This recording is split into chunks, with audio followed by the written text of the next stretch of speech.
Here we are, right on time, 2 hours before my surgery.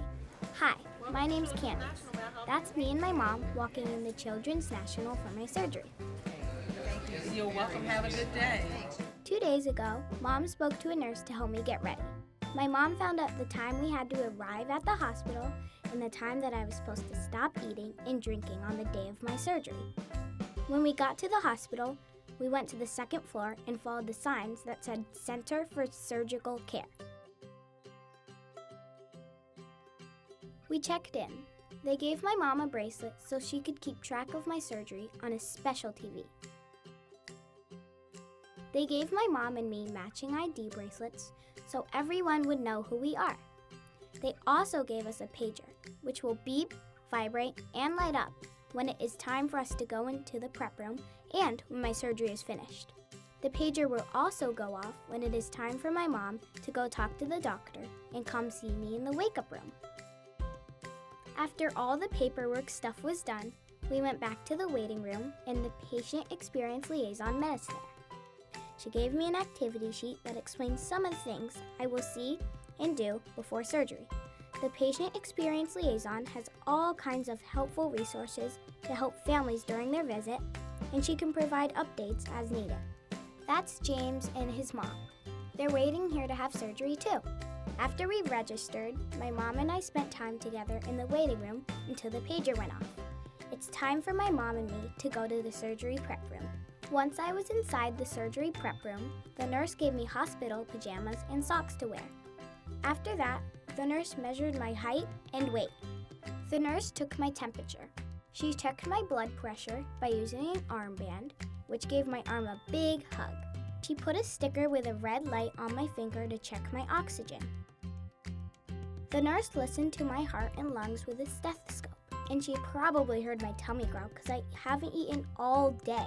Almost everyone I met in the surgery prep room asked my family what time I had my last food or drink. Avoiding food and drinks keeps me safe when they gave me anesthesia for surgery. Then, the nurse gave me a red allergy bracelet, which lets everyone know I'm allergic to a medicine and nuts. After the nurse completed her safety checklist, we had extra time before my surgery, so I decided to hang out in the playroom and check out all the cool toys. This is my favorite part, a playroom full of toys. This is where you can wait before having surgery. I met the child life specialist. Her job is to make it easier for kids like me to be in the hospital. I had a lot of questions about my hospital stay. She helped me understand what was going to happen. She talked to the team that cares for me, and together they made a plan that helps me feel as good as I can about my hospital visit. I decorated my sleepy mask with cool stickers and picked out a bubblegum smell. We practiced taking deep breaths together. After a little while in the playroom, I went back to the surgical prep room to meet the anesthesiologist or sleep doctor. Then we met my operating room nurse and surgeon.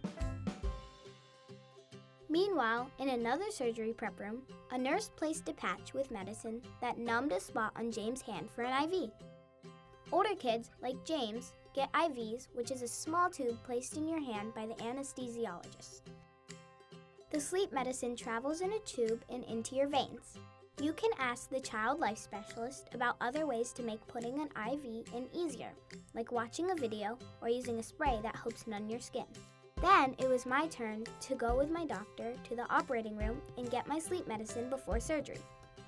My mom didn't come with me, but sometimes a parent can go too. It is important to talk to your sleep doctor to decide what plan is best for you.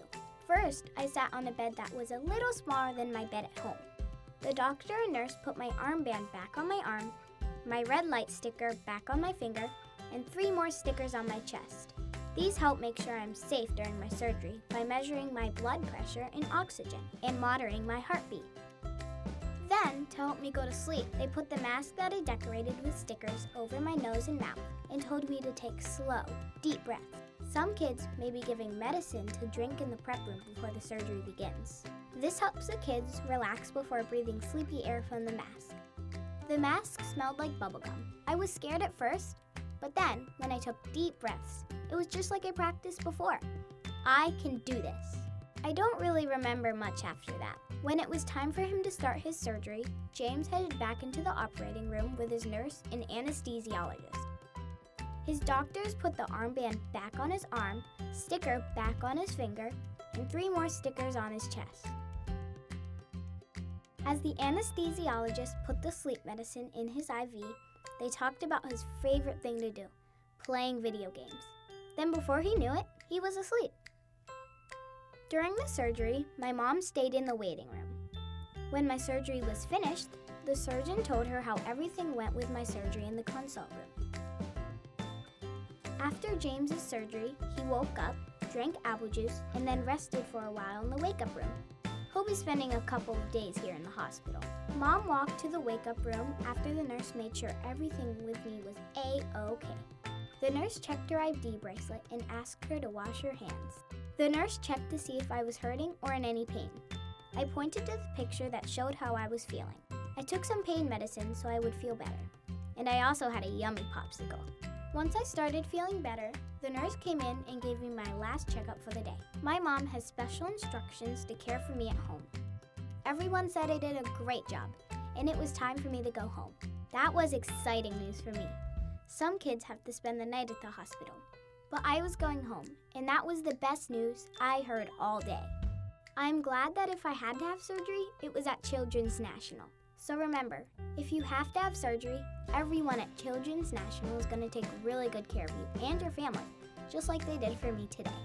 Here are some important reminders. Patients, do not drink or eat food before your surgery. This is for your safety. Parents, bring a photo ID and your child's insurance card.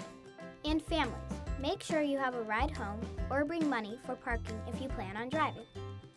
If your child has autism or special needs, speak to your doctor, nurse, or a child life specialist before your visit for more information and support.